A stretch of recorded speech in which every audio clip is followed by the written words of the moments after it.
اور یاد کرو جب ابراہیم اور اسماعیل علیہم السلام خانہ کعبہ کی بنیادیں اٹھا رہے تھے تو دونوں دعا کر رہے تھے کہ اے ہمارے رب تو ہم سے یہ خدمت قبول فرما، بے شک تو خوب سننے والا خوب جاننے والا ہے۔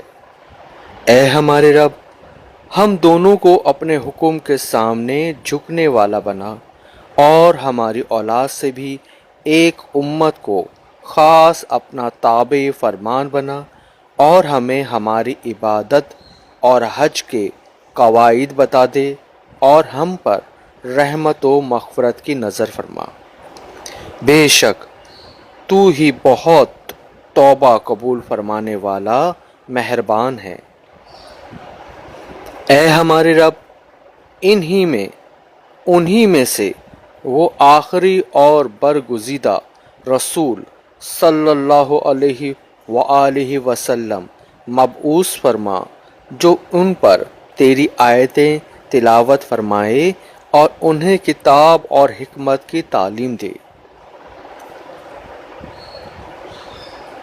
اور ان کے نفوس و قلوب کو خوب پاک صاف کر دے۔